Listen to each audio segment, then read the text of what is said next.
Fuad here, back on Behind the Gloves with another interview. I'm joined with Dillian Whyte fighting on July the 20th against Oscar Rivas. First of all, first time speaking to you, how's camping? Camp's been good, man. Camp's been hell, man, but that's what camp should be. Hell, you know. So when the fight come around, it's a treat. That's the issue. Fight for me is a treat because camp's done the suffering and pain and dieting and struggling. You know, I can actually have a chocolate before going in the ring. Yeah. So it's great. No weight cutting for heavyweights. No, yeah. You gotta cut weight, man. You gotta cut a lot of weight. I've cut 12, 14 kilos already this camp. You gotta cut a lot of weight, man. Yeah, you cut a lot of weight. Talk about Oscar Rivas. He's not the biggest heavyweight, he's a smaller heavyweight than most. How do you deal with a smaller fighter in the heavyweight division? Small fighters are dangerous, man. You know, especially if they're good small fighters. You know, he's a good, very experienced, good small fighter. He's not even small. He's 6 foot. He's 6 foot. And he's like 245 pounds. He's not small. He's a big guy. Shorter, I think. Yeah, but you know, listen, seeing short guys beat tall guys all the time. It's fighting, man. You know, it's fighting. So. When in your last few fights, you've always had some sort of animosity with the fighter, some sort of beef, like Chisora, like Brown. There's always been words exchanged, but this one there's not necessarily been that.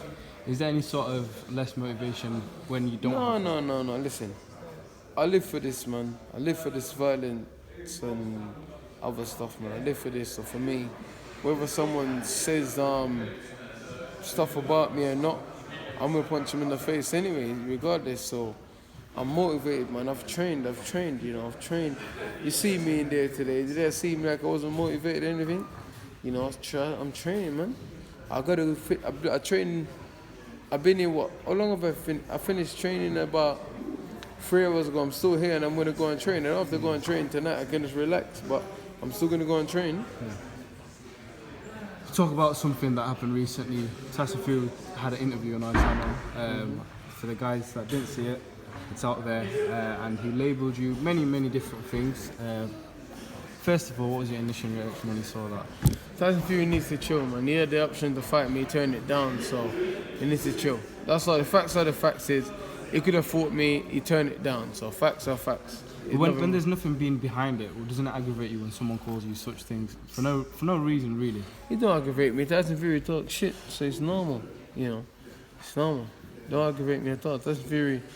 Even in himself, so he doesn't know what he's going to say sometimes. Yeah. He said it publicly. I don't know what I'm going to say or what I'm going to do. You know? So yeah, he talks shit. It was interesting because a couple of weeks ago he was talking about you saying how you deserve a title shot now.